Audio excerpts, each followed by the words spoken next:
Morning, Raptor Freak Alexiot's here. It's Wednesday morning. The Raptors are in Oklahoma City to play the Thunder today, 8 o'clock p.m. Eastern Standard Time. We got to win this game, y'all. Oklahoma City is out of the playoff run picture. They're not a very good team. We lost to them the first time we played them here in Toronto, and we can't lose both games against a team that's so far down in the standings. This is a game that we need to add to our win streak. So we'll have 7 in a row tonight. The difference, real big difference between Oklahoma City when we played them here in Toronto earlier in the season and now is that they're much more injured. They do not have Shai Alexander. They don't have Mike Muscala. They don't have they have a player that's named Wiggins that they don't have playing either, Aaron Wiggins. They don't have Isaiah Roby. They're missing a lot of guys right now. Like, they're in a bad place. I mean, just missing Shai by himself is a huge blow to this team because he really is their best player. So this is not a good Oklahoma City team with the talent, and they've been just being plucky. They're similar to like Detroit. They're similar to us. They're similar to Memphis.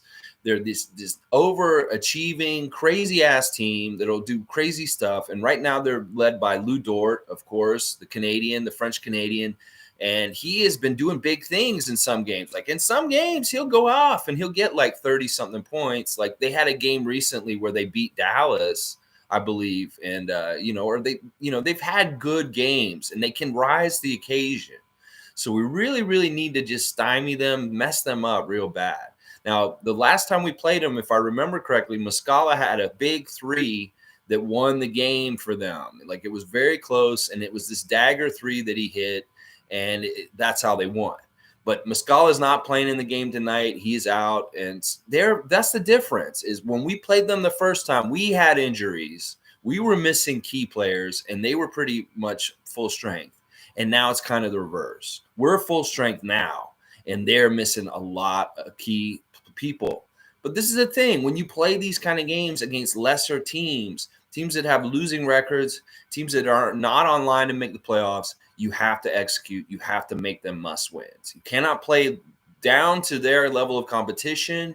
You cannot take a night off. You have to come out there with the same mentality that they've been showing.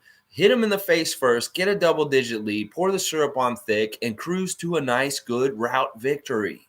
Now, the last game, that's what we wanted too, but, there was a surge, a comeback by the Charlotte Hornets. And, we have to be ready to weather those kind of things because that's just a part of today's NBA. You could be a much better team and be beating a team really well, but then if you take some time off, they get right back in the game, and all of a sudden it's a game again.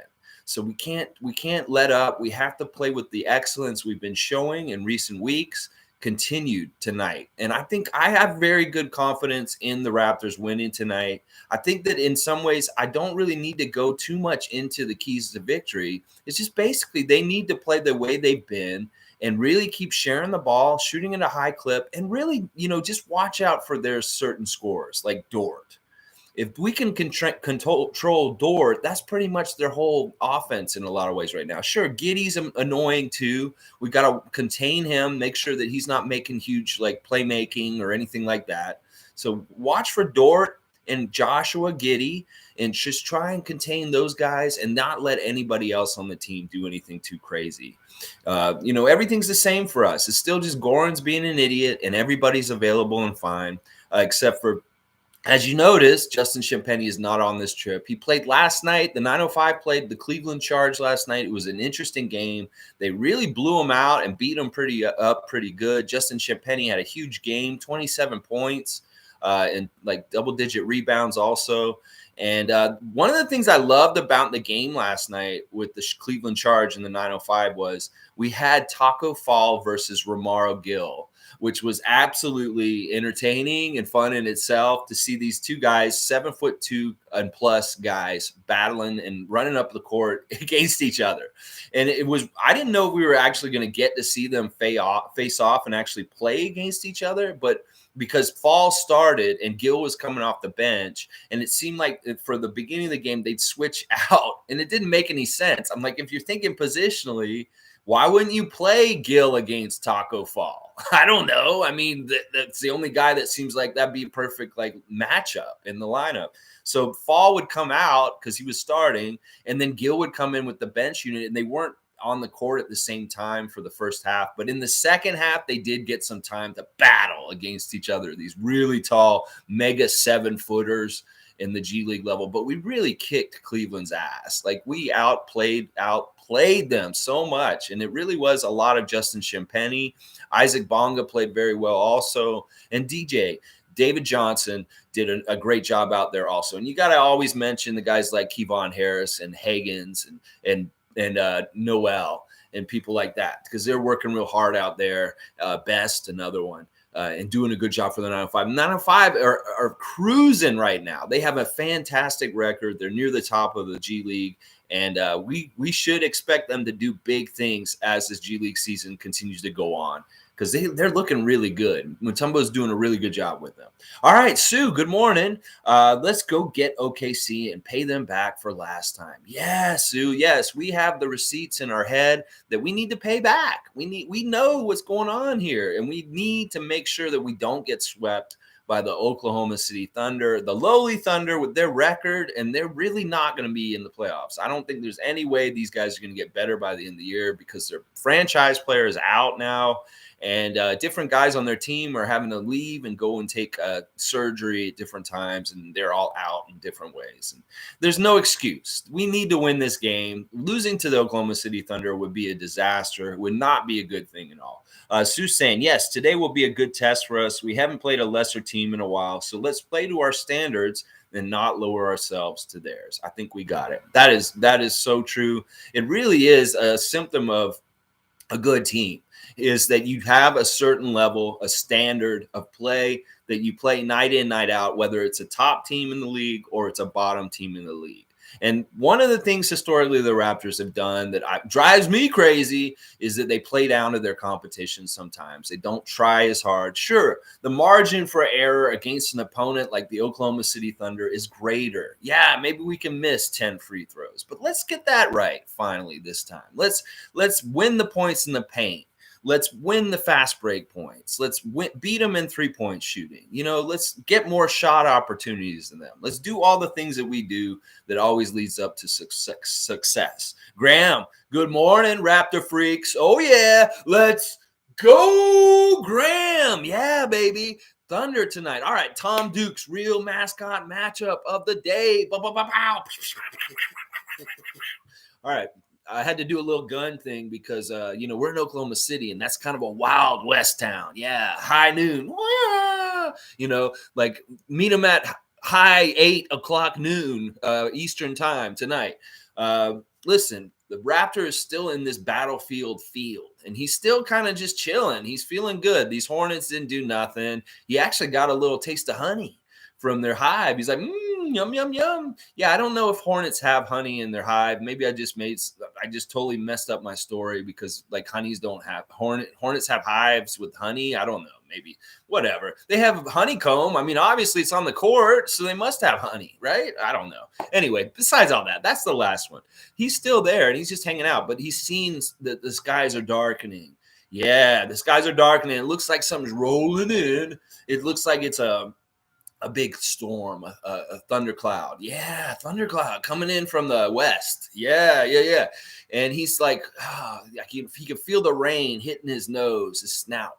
And he's like, and he's kind of a little bit of growly. Remember, this isn't the Raptor like the mascot. This is a real Jurassic Park, came back to life by that mad scientist dude with the white beard, said, I take your genes and you're back on this earth, kind of Velociraptor raptor. That's what we got in this field. And the water's hitting his snout. He's like, it's going to be one of these days. And then all of a sudden he saw the lights in the sky, and it was like bright. It was thunder. Yes, it was the thunder and the lightning in the sky. And he saw it and he was like, that's pretty. I like that. It looks nice. And then all of a sudden, crack, crack, ow, bam! That thunder hit him, bam, right on the end of the tail. And he did a jump. Woo, woo, woo, woo. Ooh, it got me good. That first hit on me, it really got me good. Ow, ow. But you know what happened? He felt the surge of the electricity run through his body, his bones, and all up to him. And he's like, it feels kind of good. And then all of a sudden, the raptor had graduated to some sort of crazy electro raptor. Yeah, yeah. He just became stronger and he was more badass. And you know what? All the other mascots in the mascot world were more afraid of him now because he had these new powers and this new crazy strength. It was like the thunder energy ran into him and just made him more badass. And pretty much that's the mascot matchup today. The Thunder hit the Raptor in the tail, and boom, it became a Super Raptor. All right, I like it. All right, that's for you, Tom Duke. All right, let's see. Good mornings all around. Dwight McPhee has the dentist today. I was supposed to have the dentist tomorrow, but they called me yesterday and said that they can't see me, so I have to come in next week. It's kind of like just putting pain on layaway. Why? I want to just go in and get it done like Dwight gets to do today. I don't want to wait like it's like being on the death row. You got to wait another week before you go in and sit in that chair? No, I just want to go like you, man. Good luck at the dentist. I hope you've been taking care of your teeth right. Getting right there. Brushing and flossing, man. But good luck. No cavities for Raptors Nation, baby. What? All right. Graham's saying, good morning, Sue. We do owe OKC a good beatdown. Yeah, that was embarrassing. That was a team we shouldn't have lost to on our own home court. And it was one of these learning games that were close that we've been talking about in the last couple of days. That if we had just won these games, look at where we'd be in the standings right now. We're 2 games behind Philadelphia right now for the lead of the Atlantic Division, y'all. This is the thing. Now that Brooklyn's below us, we only got one team above us in our own division, and that's Philly. And I have a shirt that says Raptors Atlantic Division Champions. And I'd like to be on the top side of all these Atlantic Division teams by the end of the year. So maybe that's a little mini goal that we keep our heads above the Nets, who are already above the Celtics, the Knicks, and then we get up above the Sixers. And that is making us the Atlantic Division leading Toronto Raptors. Yeah, and it's only 2 games away. So let's see what happens with these easier opponents tonight and tomorrow and the standings and how things jump around with some more Raptor wins in a row. Oh, yeah, I love it. Tom Duke, good morning. I hope you did catch it. You did catch it? All right. We got an Electro Raptor coming in there tonight. That's right, Electro Raptor. I don't know what it's going to do, but we'll see. Oh, yeah, we do. Pow. All right, let's see. Tom Duke, I like leaving the dentist if the bill isn't too bad. Yeah, I'm with you on that.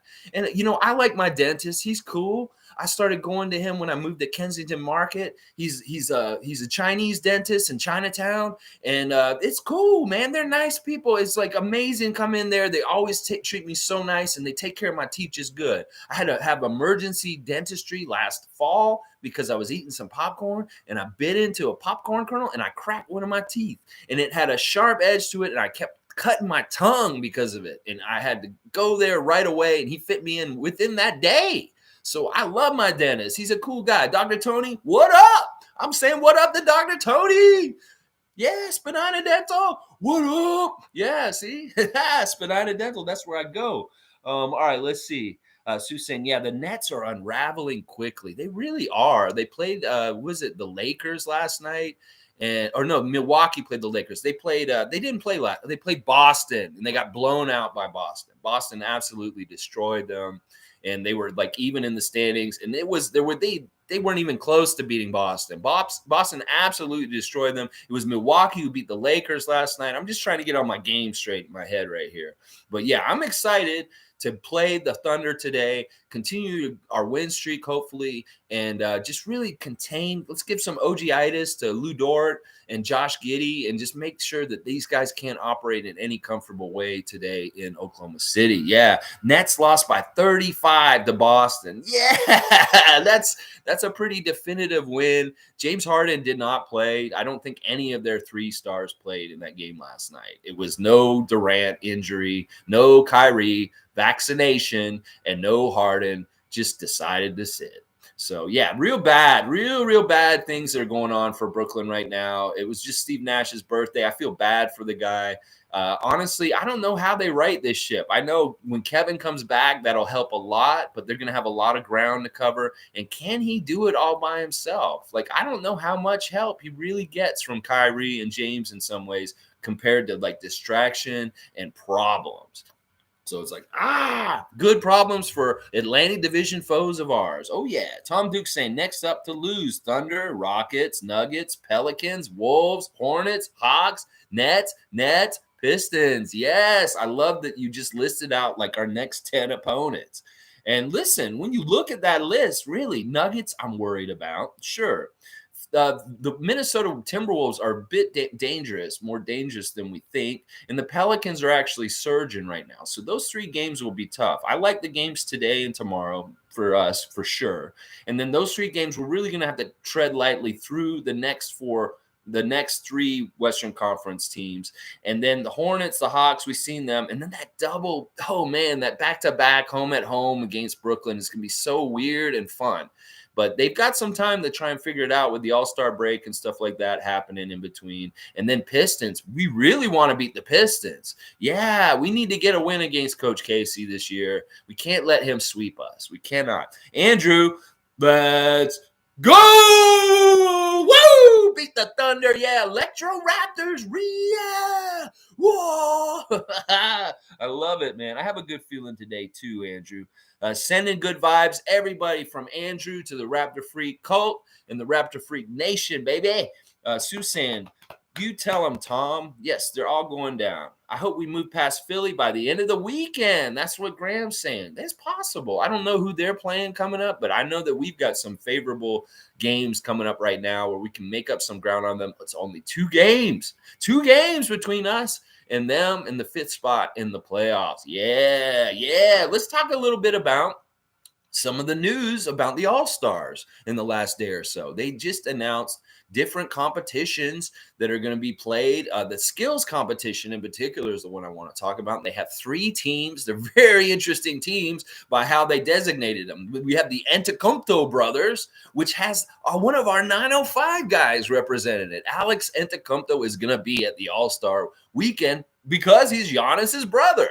So him and Fanis and Giannis are going to be in the skills competition as a 3-man team against 2 other teams. And those 2 other teams are very interesting also. We got all on this Cleveland team. This is the home team. You got Jared Allen, Darius Garland, and Evan Mobley. Now, the thing that's really interesting about this is their 2 twin towers and their point guard are going to be doing this competition. So we'll get to see the skills of Jared Allen and, of course, Evan Mobley. But that's that rookie team, the Cleveland home team in the skills challenge. And then we have a rookie team of 3 rookies together. That's very cool because we got Scotty Barnes on that team. Yeah, Scotty's going to be in 2 events over the All-Star weekend, the Rising Stars game and the skills challenge. And his teammates are Cade Cunningham and Joshua Giddey, who he's playing tonight. He's going to be on a team with Giddey in this skills competition. Giddey's an amazing point guard. I think that team is going to be probably the one that's going to win.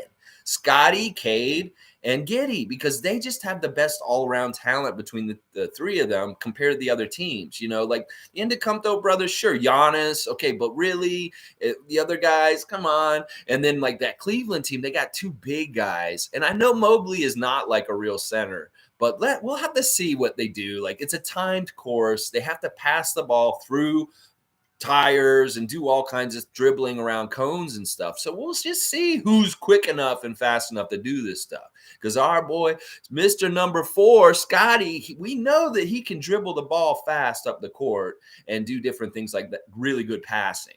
And the other thing about it is Cade Cunningham and Scotty Barnes are best friends, y'all. They've been real tight for years. So it's going to be like a buddy fest. Him getting to be on the team with his buddy Cade. They really are best friends. Like out of all the rookies, Cade and Scotty are real close, real close.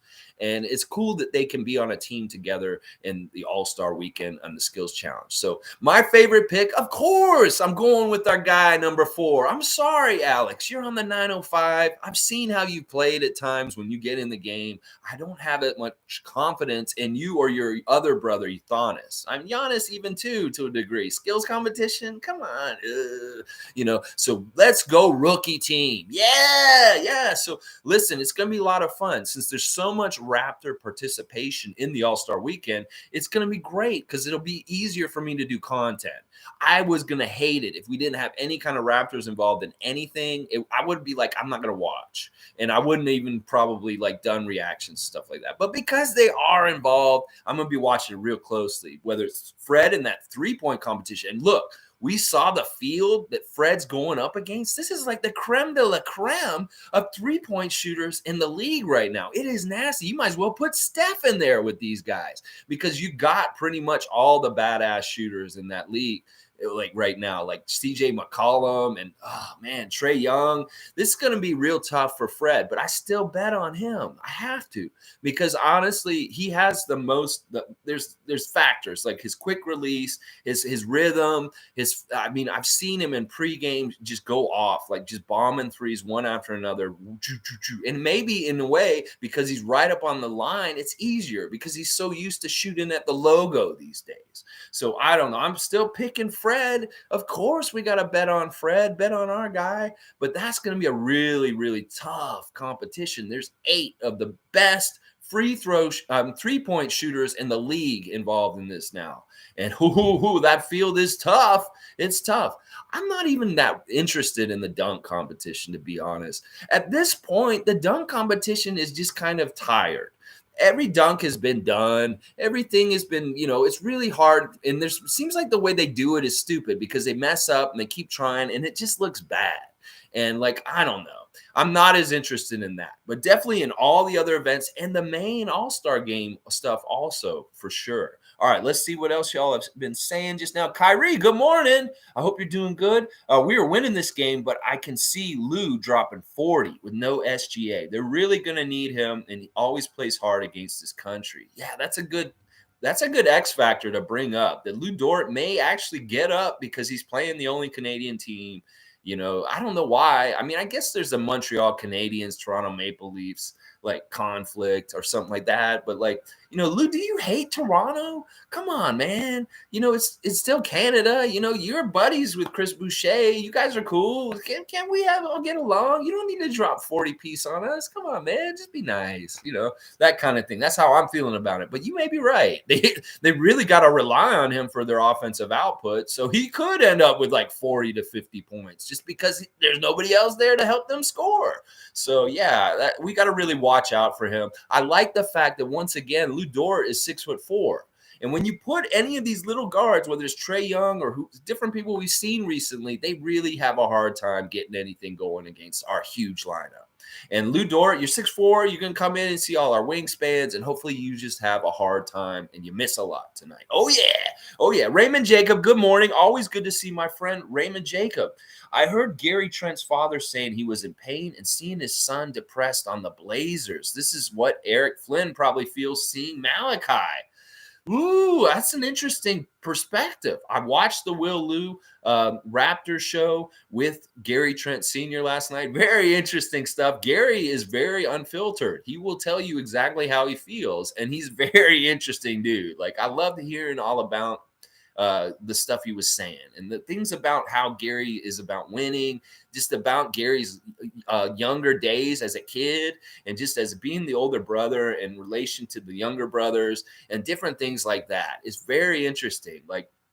Gary Trent Sr. has done a great job setting up Gary Trent Jr. for his success. And unlike other fathers who may have a weird thing because they played in the league ahead of them and their son is clearly surpassing whatever they accomplished in their career. He has no grudge. He just loves it. He's celebrating him. He's so happy. He's joyously saying, if you go and put in Gary Trent on YouTube, you will see my son and you won't see any clips of me. I love that when he said that. But that's an interesting perspective. I wonder if Eric Flynn is really feeling like that, or he's just being himself. I don't think Malachi is that upset. He's winning. He's on a team that's winning. That is a culture in itself. That is learning in itself, because you're in a atmosphere around people that are winners, and that rubs off on you. Because we get that win and rub on people all over the place, and they go other places, and everybody's so happy to get them. Look at how happy the Clippers are to get Norman Powell right now.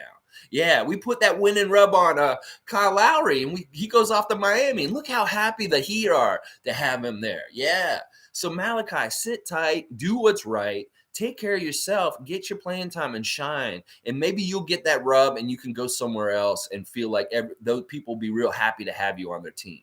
Because this doesn't have anything to do with the team mismanaging you like Portland did with Gary Trent Jr. This has to do with you starting to hit your shots and play more productive and playing better.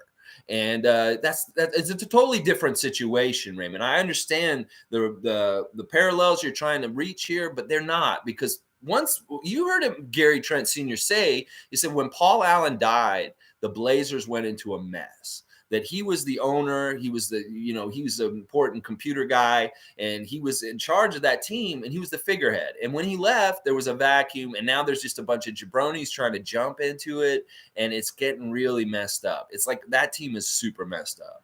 Between the mismanagement and then the sexual harassment stuff, the problems in the front office with the guy who had to leave, they're in trouble and they're getting fleeced. People are trading. They traded CJ McCollum now to the Pelicans, and there's just different things going on every which way. I wouldn't be surprised if Lillard is going to be moving or leaving very soon, somehow, some way. I mean, he's got to be pissed off right now, especially seeing McCollum leave this week. That was his right-hand man. That guy, they had so much time accrued together as a set. They were way more valuable than sending one of them away. So I think the Blazers are absolutely idiots at this point, and I don't feel bad for them. And it's obvious to see how they would not treat Gary Trent or understand what to do with him, because they're just so unorganized and messed up right now.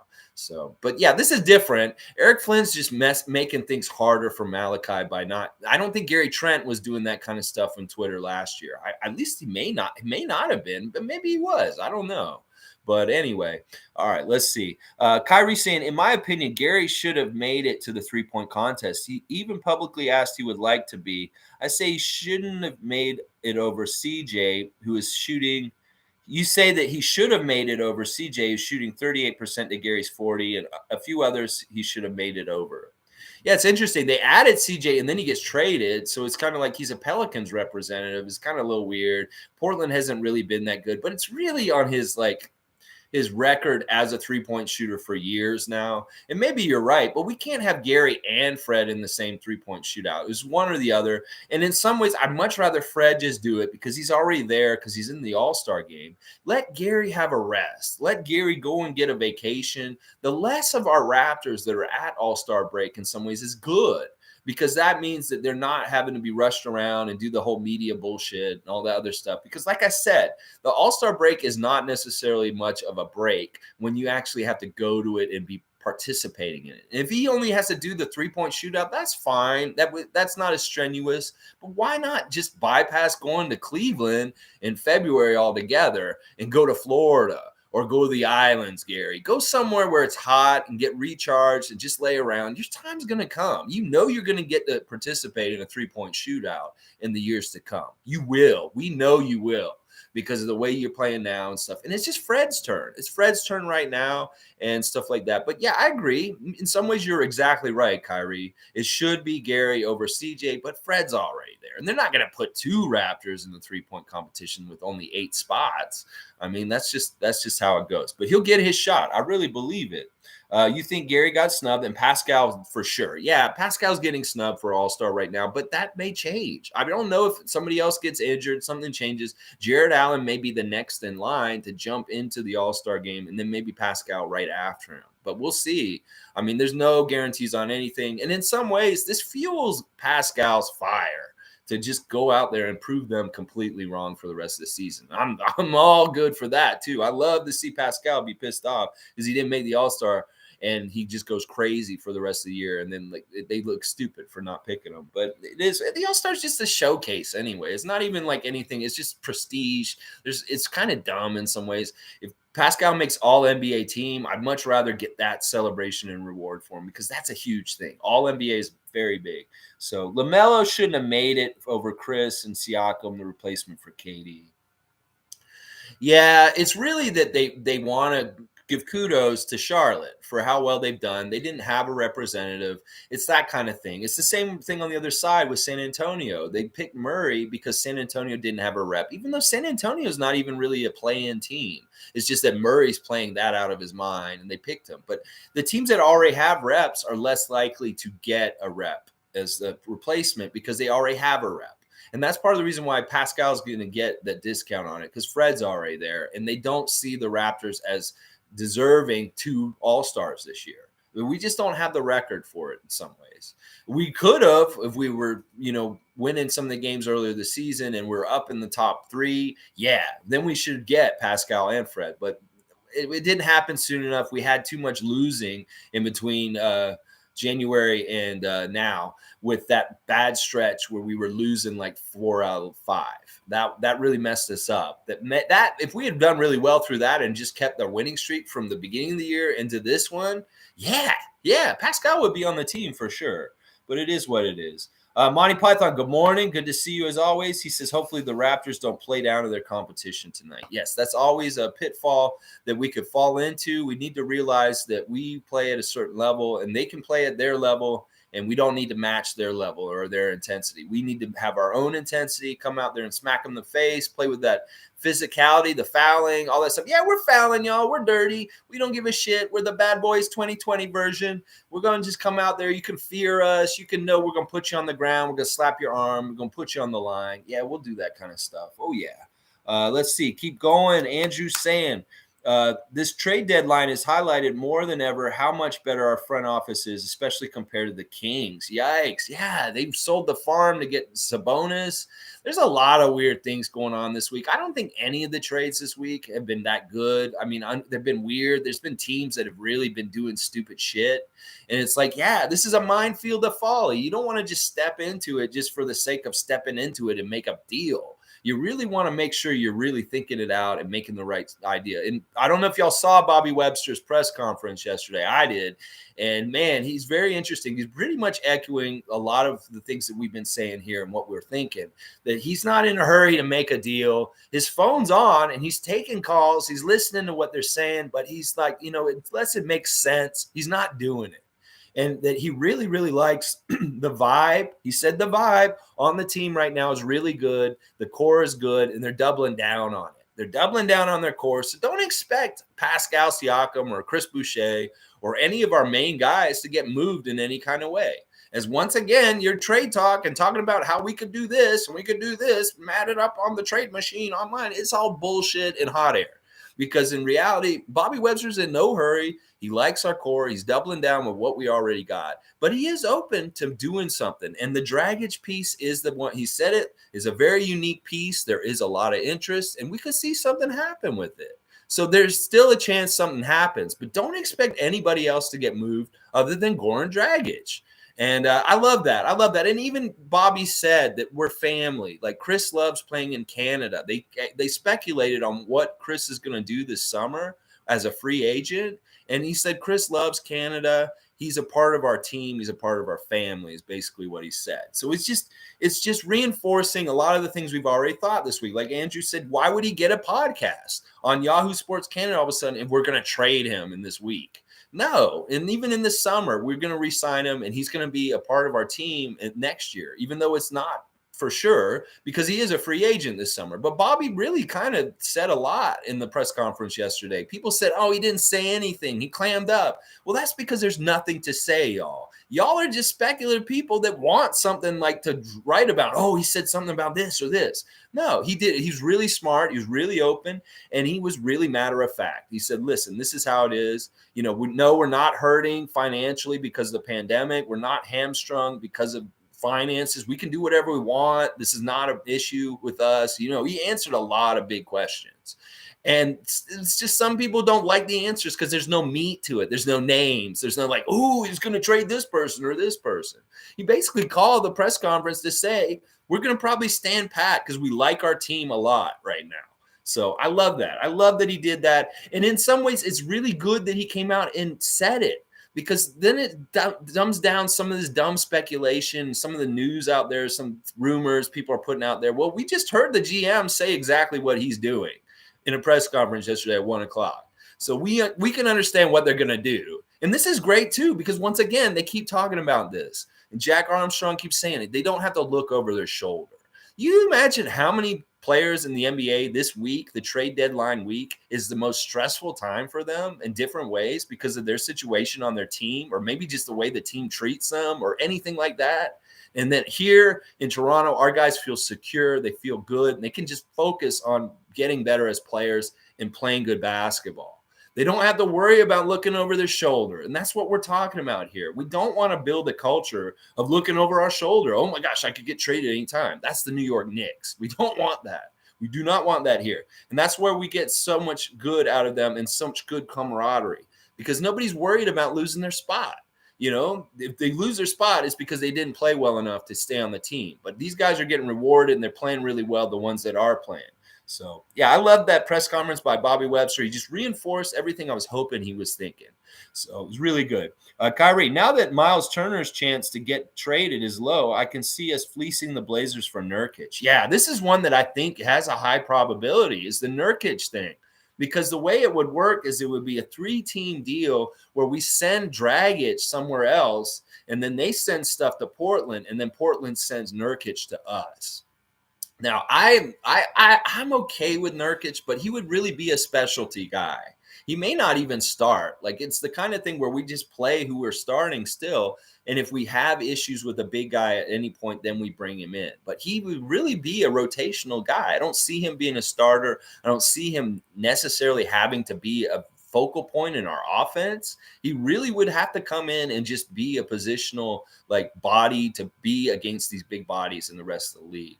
I'm okay with this deal. I like Nurkic. I think he's a good character guy, and I think that he'd have a lot of fun playing on our team, and he would accept whatever role we gave him.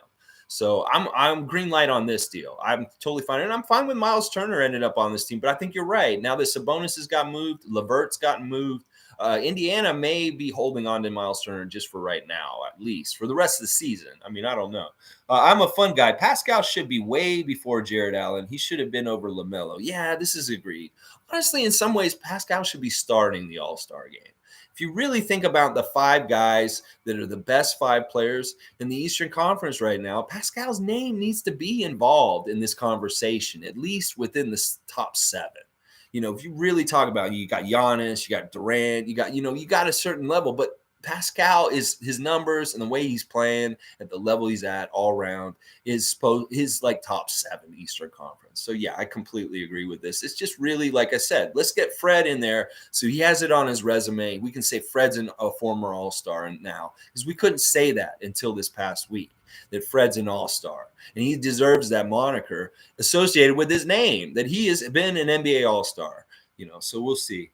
Yeah, fun guy saying no shade today either. Yeah, he's not coming back soon. It's going to be that's great, because honestly, he's annoying. He can be a good player for them. He's their best player, in my opinion. And I don't hate that he's out. I mean, we need to win this game. That's the thing. Just win, baby. That's all we care about. Oh, yeah. Let's see. Andrew saying sometimes the best move is to hold. Yes. That's what I'm saying. Everybody gets so impatient and they want something to happen that sometimes they do something just for the sake of doing something because they're impatient. Oh, you need to do something. Oh, let's just trade Malachi for whatever. I mean, let's do something. No, don't do that. That's how people make mistakes. That's how people don't think well thought out plans for the future. This is the thing. Masai and Bobby have plans for like 2 years, plans for a year, plans for 2 years, 3-year plan, 5-year plan, 10-year plan. These guys are really looking out and forecasting way ahead. And they don't want to do something dumb right now that'll make it harder for them to do things that they want to do later just because they made an impulse move now. So that's the thing. Just let them do it. Trust in Bobby. Trust in Masai. We know they're going to do good things because Bobby's a badass. Like, honestly, seeing him in the press conference yesterday, the way he handles himself, the whole thing about the phone, and they're like, where's your phones? And like he asked him at the beginning, Doug Smith, he's like, do you have your phones? He's like, and then at the end, he literally holds up the phone to show Doug that he has it. Yeah. And yeah, call me, NBA teams. I will take your offers, and we'll see if I like them or not. But yeah, don't come with me this bullshit and you want Pascal Siakam for Kristaps Porzingis. Yeah, we'll laugh at you. Yeah, that's funny. Yeah. What is this? The joke line? Please call me when you're serious. Hang up. Stuff like that. But his phone is on. So if NBA GMs want to call him about Goran Dragic's expired contract, definitely call him and ask him about that, because I'm sure he'll work something out for him, with that. So it's really awesome. Really good stuff. Andrew's also saying the Kings trading Tyrese Halliburton is like the Raptors trading Scotty Barnes. Is madness. Listen, these teams are desperate and crazy. They're crazy. I mean, in a way, I thought that Kyle Lowry for Precious Achiuwa and Goran Dragic was madness by Miami, by them. And everybody's like on the other way last summer. They're like, what? Kyle Lowry, we're getting Kyle Lowry. You think that you're getting the steal? Yeah, because it's Precious Achiuwa. And this is the thing. Precious Achiuwa is one of their best. He's their best athletic rookie that they've drafted in the last couple years. The Miami Heat. They have all these shooters and these unathletic shooter guys and stuff like that are young that they've drafted. But he was a different kind of draft pick, Precious Achiuwa by Miami. He was so heralded.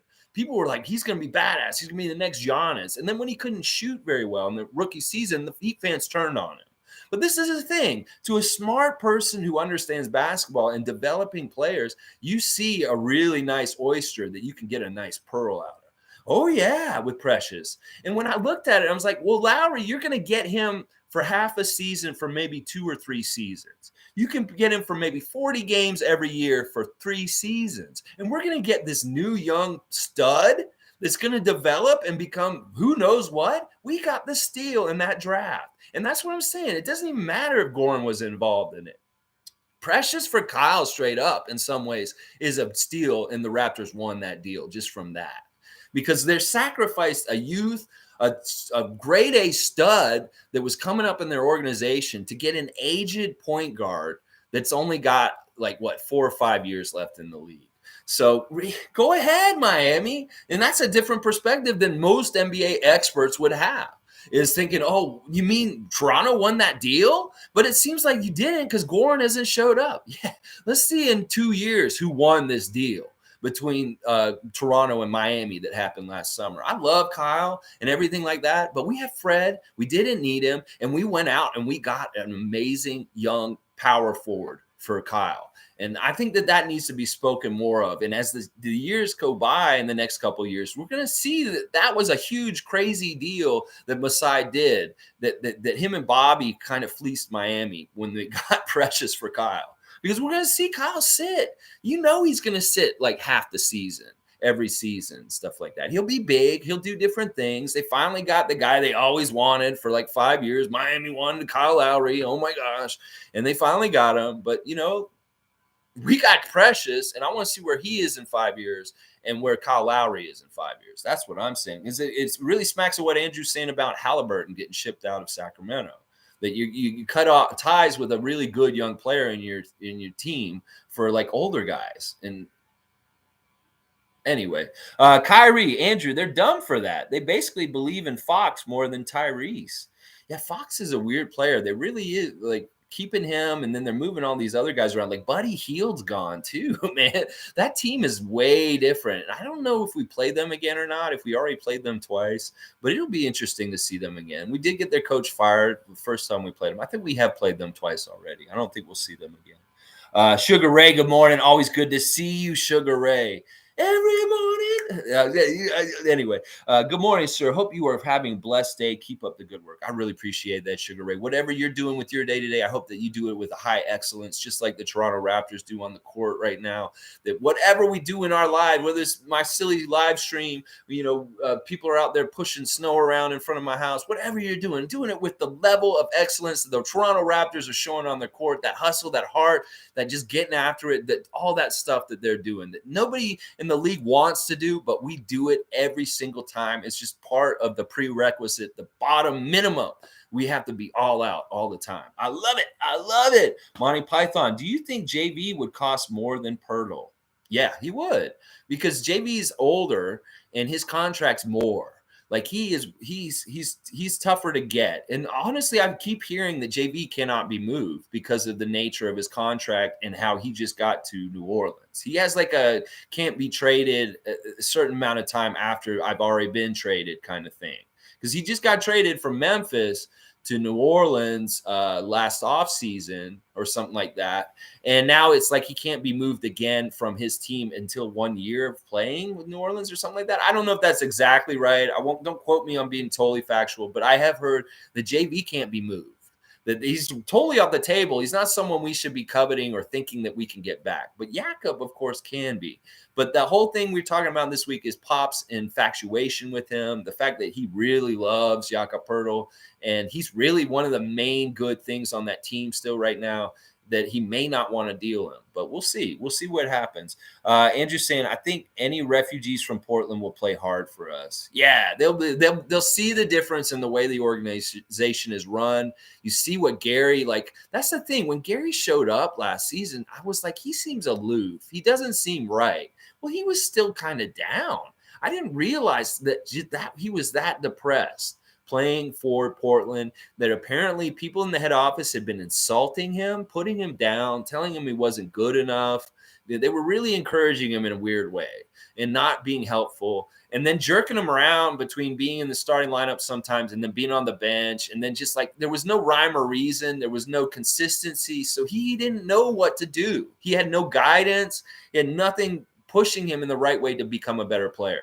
And now he has that, and he's flourishing. He loves it. He's like, that was the thing. He loved it when they came to him and he said, what do you think about becoming a two-way player? And he was like, that sounds interesting. I love it. I'm like, he was dying for people to come and work with him to become a better player.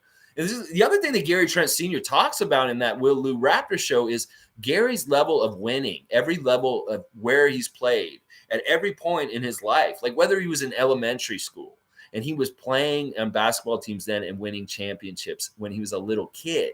So it's like he has a certain level of winning that goes around with him, whether he's on the Olympic teams, whether he's at Duke, whether he's at different places. Everywhere Gary has gone, he's found success and been a winner. And that's what Gary Trent Sr. really wants to get across to us, is that his son's a winner. And that's part of the whole culture of the Raptors. He's just adding to it. And that's why he does what he does. He works the way he does. And that's why he's doing what he's doing with expanding his game on the defensive end with the Raptors this year. Is because he's a winner and he sees how to get about winning. That's all he cares about. So he totally fits with us. Like last year, I didn't know who he was. I was like, who's this aloof kid? He seems moody. He doesn't seem like he's enjoying himself. He seems kind of emotional. Is he going to be a good shooter? Is he just going to be this street guy that we hate because he's not hitting his shots like some of the guys on our team right now? No, he's this guy who just needed somebody to come and treat him right as an NBA player, different than where he was just before. And it's really the benefits are coming out for the Raptors. Thank God. Thank God. And I love hearing about how he wins wherever he goes. So add to the winners on our team already, and let's win some more, baby. Woo! Because this man needs an NBA championship, Gary Trent Jr. I really do believe that. Oh, yeah. Raps by 12 today. That's Criscom, the great Criscom, has zoned into his ESPN 12-point win for the Raptors. That's what Criscom's saying today. We don't need Kreskin. We got Criscom. That's right. 12-point wins. Let's see if this margin is right. I love this. I love your prediction, sir. All right, Monty Python. Alexi is a blessing to be leading this community. Oh, man, listen, man. I appreciate that, Monty. You say such kind things towards me, man. I just want us to be positive. I'm sick of the Raptor fans shitting all over our guys when they don't do well. We're kicking them when they're down and stuff like that. Now we're up right now. And of course, everybody's going to come watch me more and everybody's going to be more positive and feeling good about the team. But let's see what happens when we have some failure again, when we're having some problems again. And let's see if we can act better as a whole, all around Raptors Nation. Because I just want to be a better role model for a fan nation of ours, that we don't have to be so negative, we don't have to be so cynical, we don't have to treat them so badly like a dog that shit in the corner of our living room and then you need to go get a puppy pad. I'm shoving your face in it, dog. Yeah, you shouldn't have pooped in the house. Yeah, we don't need to treat the players like that. We love them. They're our brothers. They're our friends. They're our family. And when your family wins, you're happy and you celebrate with them. And when they have tough times, you come together and you stay together and support each other. That is what I'm talking about. Oh, yeah. Kyrie saying, I don't know why, but I'm getting the feeling that Pascal will definitely get a TD tonight. Triple-double. I mean, if he gets it naturally, that could happen. He's been real close, so close lately. I wish they could keep track of triple doubles being so close, because Pascal has been so close to triple doubles so many times in his career. But it really isn't that he wants to get these. He doesn't care about individual stats. He just wants the team to win. And ultimately, that is awesome. I love that because they're really doing that. Every single guy in the main rotation of the Raptors right now is making winning plays in second-by-second situations, whether it's getting a hand to deflect, whether it's getting a really important defensive rebound with two hands and bringing it down, and whether it's blocking a shot at an important time near the end of the game, taking a charge, hitting a big dagger three. They're all making big plays and within the realm of how they play and what they're good at to help this team get over the top of the other team. And that's what's going to win them games over and over again, is that they find different ways, different guys in different situations. And if we have like 3 or 4 different guys that are making winning plays all the time in different places, one end of the court, defensive end, offensive end, winning play, and it's different guys, because any of the 5 guys have the ability to make winning plays at either end of the court, whether it's defensively or offensively. That's the stuff I'm talking about. It's nasty. Oh my gosh, I love it so much. Pascal get a triple-double tonight? I'd love it. That would be fantastic. Be so much fun. Mike Pylon saying, he's saying that I speak with unparalleled validity. Wow, man. This is high praise. I'm the kind of person that really tries to shoot straight. I try and be as honest and truly who I am. That's why I'm talking about my alcoholism. That's why I'm talking about shit I probably should not talk about on here, whether it's my past LSD use or anything like that. Yeah, it's unfiltered. And I want to just have that feeling of authenticity, because this is truly who I am and what I would say if I was talking to you on the street and we just came across each other. We're wearing Raptors gear and I'm like, oh, it's a Raptor fan. We can talk about the Raptors real quick. It's just I want to put it out there for every Raptor fan that I may run into across the street or something like that, around town or stuff like that. So you guys know where to find me, and we can do this every day. And I really appreciate your compliments, Monty. They really mean a lot. And I just want to continue to do exactly what you're asking me to do here, to continue to give you guys good insight, good, funny, stupid shit, me doing dumb impressions, just having fun, talking about the Raptors and just loving the Raptors and sharing this passion with you guys, because you guys, the love that we have for this team is an incredible uniter and bond of people all around the world. My viewers in Jakarta, in Zimbabwe, all around the world, we share this, and we are a network, the Raptor Freak Network. Yeah, I love it. I love it. Let's go. Andrew, did you see Champagny scored 27 in G League? Yeah, watch the game. We had that battle I was talking about earlier, Taco Fall versus Romaro Gill. They waived Gill a week or so ago, but that was really for reasons with the roster, and then they re-added him again. And we got to see the 7'2" versus 7'6" guy for a little while in the game last night. It was really slow and awkward, but it was fun to watch a little bit. But yeah, Justin was the best player on the court last night for the 905. I'm sure it's weird for him to not be with the main roster on a separate road trip with the G League team instead. I really do think that part of it was that they were going to face Charlotte on Monday and PJ Washington, and they just wanted to avoid any possible kind of like again. But then again, we're going to play Charlotte again in a couple weeks, and we'll see if they're actually going to be both at that game then. We'll see. But yeah, Justin needs to be the man at that level right now because Delano's with the main team, so he's got to be that guy down there. And he did great. He did absolutely great. I saw him do different kind of things with his offensive game that I didn't realize he could do last night. There's a lot of driving kind of stuff he can do. He can do mid-range stuff that's very interesting that we haven't seen on the main roster level. So Justin has a bit more game than we're actually seeing so far. And he showed it last night with his 27 points, 10 rebounds, something like that. Really, really good stuff. Kyrie's saying, from what I've seen, what any other rookie in this class has many clutch moments Scotty has been having that they don't. Are you saying that they don't have any number other rookie has as many clutch moments? Well, it's going to be interesting. I mean, Cade has such an important focal role with Detroit. Like, he really is kind of their number one already, which is weird. And then, like, Wagner's weird because, like, it was supposed to be Suggs, and they have a few rookies on the Magic, but it's Franz Wagner who's, like, the best rookie on that team. Just imagine if we took Suggs instead of Scotty, and he's not even the best rookie on Orlando right now. Like, that's messed up. And then, of course, you know, we got to talk about Mobley just because of this and stuff. But listen, this is the thing I'm saying. If Scotty really wants to separate himself from the pack for the Rookie of the Year award, he needs to kick some ass at the Rising Stars Challenge. He needs to come out. Whoever's going to win the MVP of this tournament is going to get a huge boost in consideration for being Rookie of the Year. So hopefully it could be a sophomore, though. It could be whoever. But Scotty needs to make sure that he's one of the best looking players in that Rising Challenge. And if he's really good in the Skills Challenge, that wouldn't hurt either. But that is the place where he can really make a mark. And I'm glad in down low, Scotty's mentally preparing himself for this Rising Stars Challenge to like take it real seriously and try and do something special.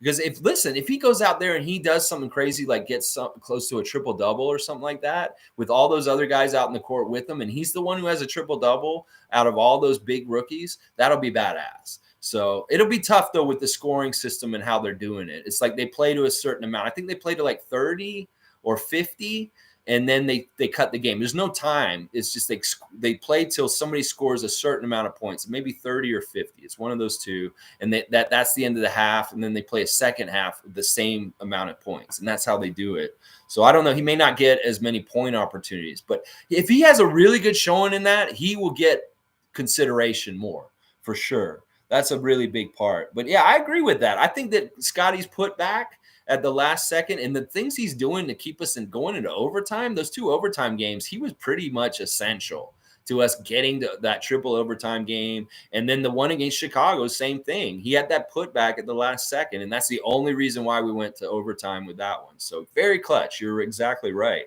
And I don't watch the other rookies enough to know how much clutch stuff they're doing, but I'll just take your word for it that that's more than what they've been doing. The family, let's go Raptors. I could not be happier when our boys are playing so good. It affects my day-to-day life in a good way. Yeah, I'm that same way, family. When we lose, I get real, ornery. I can get a little grumpy, not as fun to be around. And when they're winning, it's like I'm walking down the street with a big smile and everybody's my friend. Yeah, I totally get what you're like that. It was a lot darker during different periods of the Raptors' existence. I'll tell you, the late 2000s and early 2010s, before Kyle and DeMar got established with us, was real dark for me. And then, of course, the first 5 years of the franchise in the 90s was real tough. But at that time, we were just so happy to have a team and just be there that it wasn't so awful, even though we were losing really bad back then. But yeah, those 2 periods of time are the worst for us. And last year was pretty bad too. The Tampa stuff was not fun. And that was a little depressing, just having to play so far away and stuff like that. Yeah. Monty Python. Yeah, they did re-add Gill. They did it like I said that they waived him one day, and then the very next day they re-added him. And I think it's partly because of they're having COVID issues on the 905 right now. There's a bunch of their players that are out because of COVID protocols, which is weird. It's like they're getting it now all of a sudden. So they had to add a bunch of extra players, and they just brought Gill back all of a sudden because of that partly. So yeah, he's back on there. Justin shot 50% from 3 last night. Yeah, he had the green light and he was killing it. And the shot looks so good. Looks so good. Like this is the kind of game that'll make Justin come back and have a huge game, a really good effort on the main roster because that confidence is so strong. And he had to feel a little shaky just because he didn't get to join the team on this road trip, and he's on this road trip with the 905. But this is his ability and his time to shine and show that he really can prove some stuff, because we're watching him in the 905 and the main roster guys are seeing him. We're like, oh, this is really good. Justin did really good. So Kyrie saying, I've seen in the media, there's rumors that our office is interested in PJ Washington. I hope that's not true with what happened.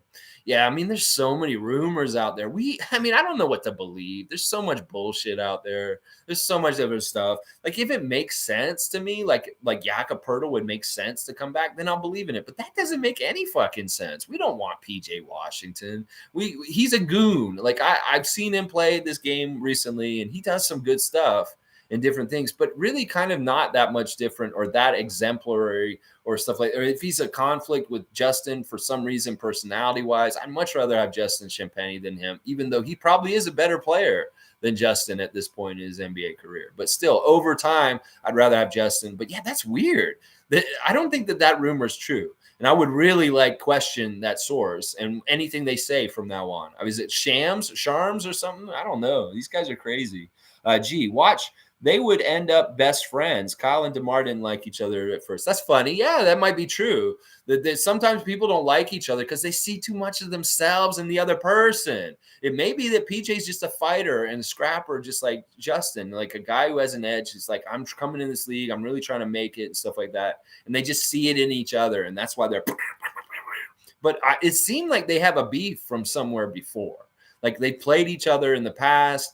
Maybe there's some – personal thing that's going on because they went right at each other. It didn't have any time. It was like it was on as soon as they came in. They were in the game together. They were hitting each other right away because Justin wasn't even in that game that long. I think he was in like maybe a minute or two and he got ejected. So it was like crazy. Let's see, Monty Python. I'm starting to think the media was artificially pressuring Toronto to pick Suggs because they didn't want Barnes to play in Canada. Tinfoil hat tightly secured. And you know what? You're not crazy, and that's not a conspiracy theory. That's actually very true. I would actually say that the evidence is probably right out there. You could just see it. That Scotty Barnes is from Florida. They wanted him to be in Orlando. They wanted him to be picked where Suggs got picked, and we went against the grain and didn't do what they wanted us to do. It's like the media was trying to force it on us. The NBA head office was probably like, the Raptors should take Jalen Suggs. They just lost Lowry, so they need a new point guard. I'm like, fuck y'all trying to tell us what we should do. That's why I love Bobby and Masai, because they're gangsters. Just because everybody told them what to do, these guys are too smart. They've done their homework. They know what they're doing. And they said, fuck y'all. We're taking Scotty Barnes, the best player in this draft, at 4. Yeah, fuck y'all think we should take Suggs. And that's how bad they did a job on us, so bad that half of our fans got mad when we didn't pick Jalen Suggs. That's how bad that they did that artificial pressuring that you just talked about. That it even got our fans involved in this. Like, think about this just in the NBA world of things, and the perception and influence from media. Just think about how it influences you in politics, in life in general, the media, and what they want to shape your opinion and perspective of what should be happening. And that Scotty Barnes, Jalen Suggs pick right there is a real good, out in the open example of how the NBA media tried to shape our perception of who we should be picking in the draft last year. And boy, I'm so glad. This is why I'm saying we are not smarter than Bobby and Masai. They know what they're fucking doing. They have all the scouts. Masai knows people in every corner of this globe. And Bobby Webster, he's really smart, dude. Like I said, watching Bobby yesterday, I'm like, dude, this is a great GM. He's just the same caliber of like GM, as Nick is as a coach, as Masai as a president. It's like the quality just runs like 100% through every single one of these individuals.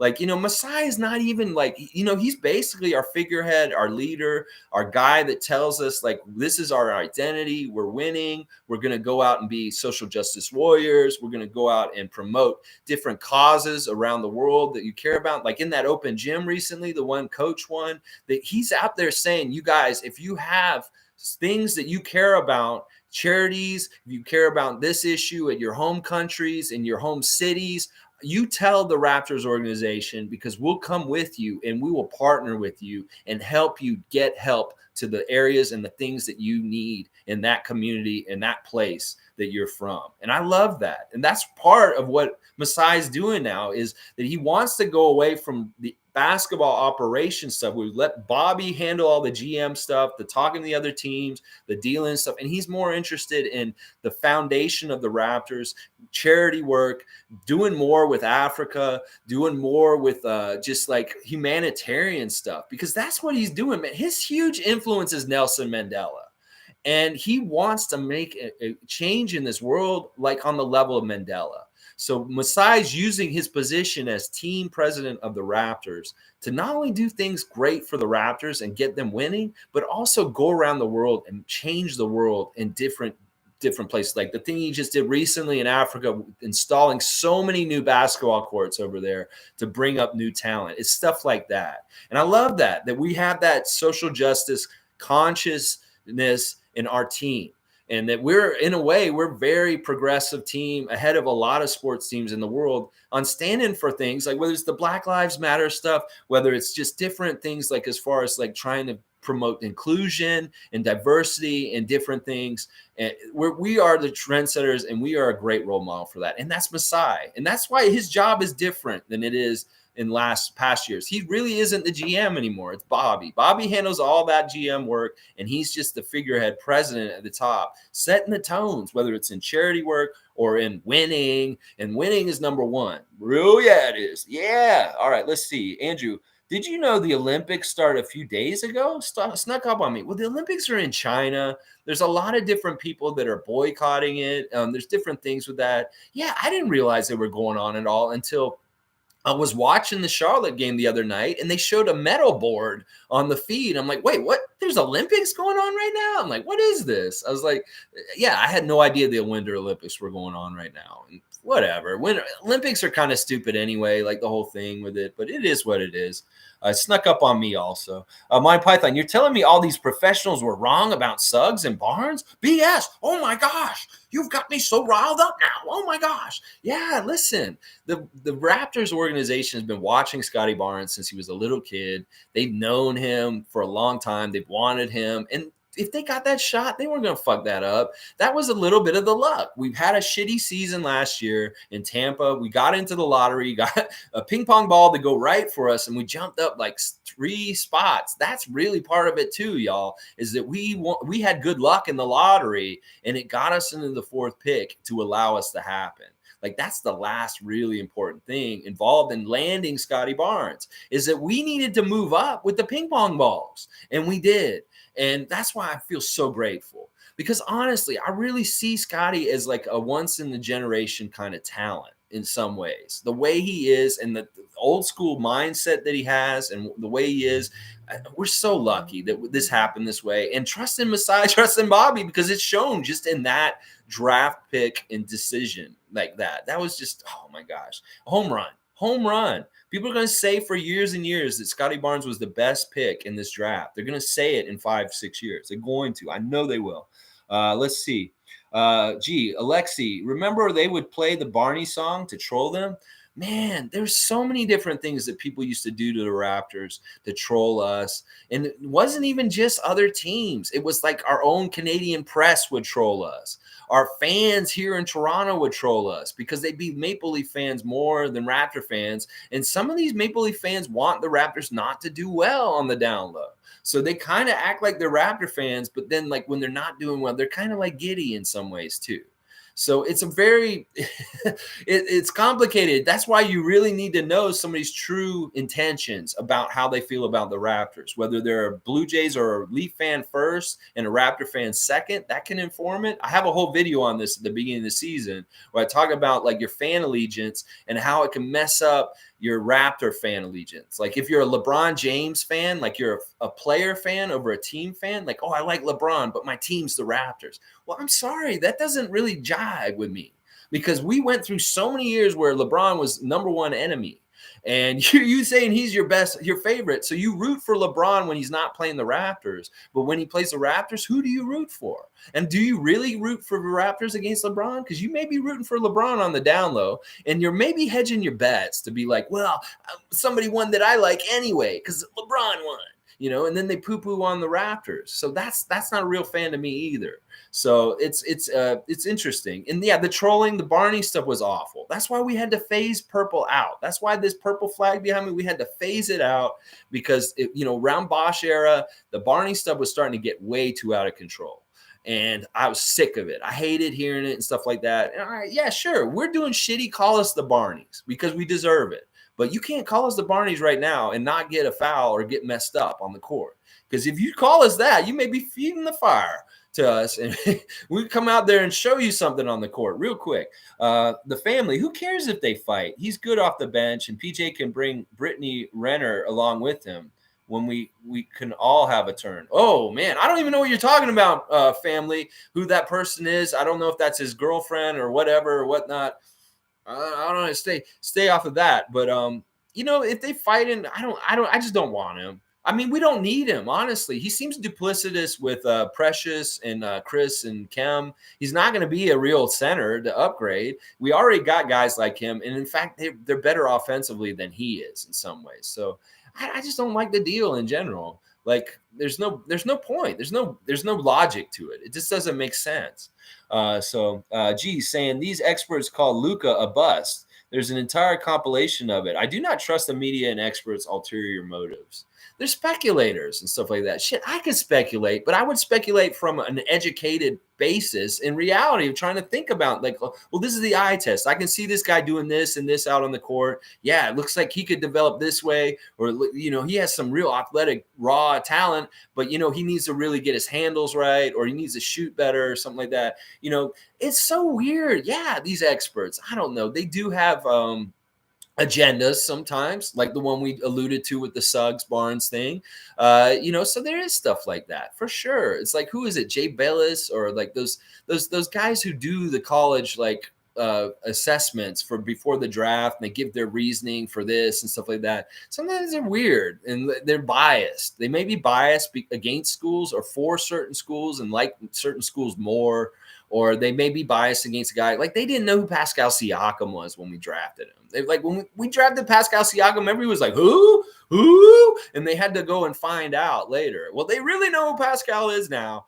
But that's what I'm saying. Is like Messiah will bring a name into the thing like Bruno Caboclo, and everybody's like, who? What? And then like they're like saying, oh, what? Who? Where did this come from? And I'd much rather have that than be on this name recognition that experts are pushing, because like honestly, we see their track record. We're talking about it right now. Mike Pylon saying the media almost duped us in Jalen Suggs selection. I don't think they ever had a chance to dupe us. I think that Masai and Bobby were like, yeah, listen to all this bullshit that's going on. They're probably laughing about it. Yeah, they think we're going to take Jalen Suggs. Sipping tea by the window. I think that's what it was like. That all along, they were like, Scotty's our guy. We're going to get Scotty. And everything, we love everything about him. It just makes sense. And it was just really media hot air. This is, once again, the trade talk, the draft day speculation. It's all bullshit. It's fan fiction. That's why I don't even get involved in it. Let's just see what gets hit on the ground and runs with us. That's what I care about. I don't care. Like, we can speculate blue in our face about every single player in the league going every which way, or every college player or whatever. And, we wouldn't be right or wrong or whatever. We may be right 1 out of like 1,000 times. So it's like, it is what it is. Family, you just took the message right when I was going to read it. That's all right. Andrew, did you hear about Gordon Hayward's wife who blames Gary Trent Jr. for flopping? Apparently she's a MAGA Karen. Ooh.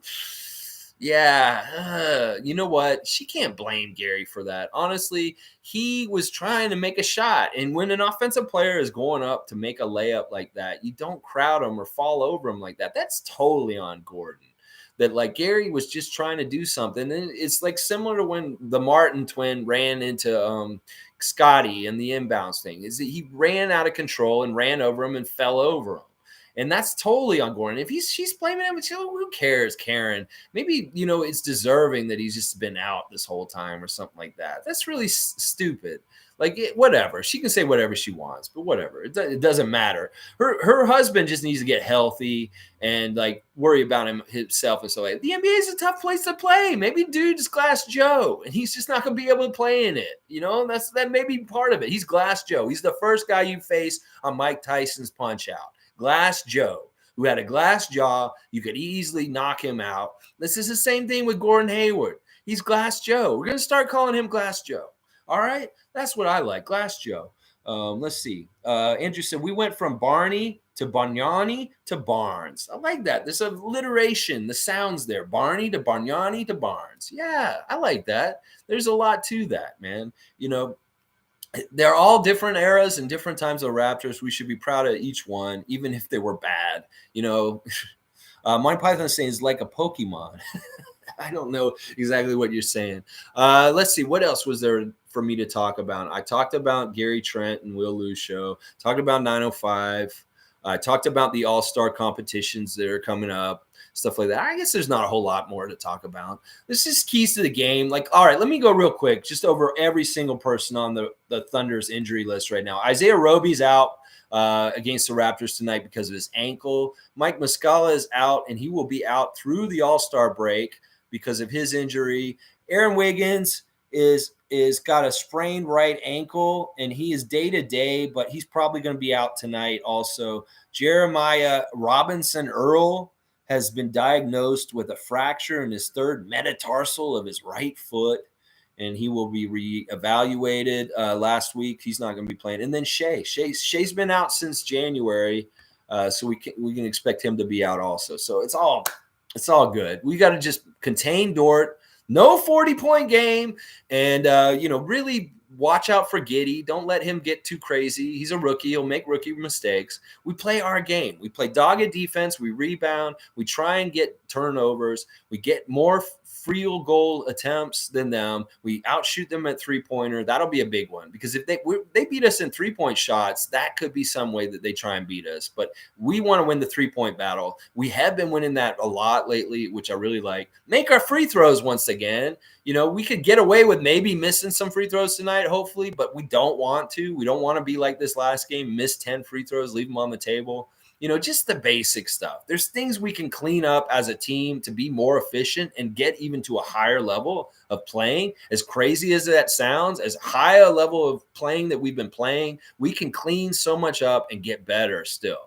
So I hope we play a perfect effort tonight. We see a triple-double from Pascal Siakam. We see all kinds of good stuff happening from our guys. And knock on wood, everything's good and happy and safe. Nobody injured. Everything's good. And the Raptors just win. All right, I'm going to go. Like, comment, subscribe, share. Thanks for watching me again, everybody. I really appreciate y'all. I did get the upgrade, so I don't know if my stream has been not laggy at all or things are just been good and better with the quality of my stream right now should be way better because I'm paying more now per month for it. But hey, it's worth it because I want to make sure I'm not like Princess Leia coming out R2D2 like,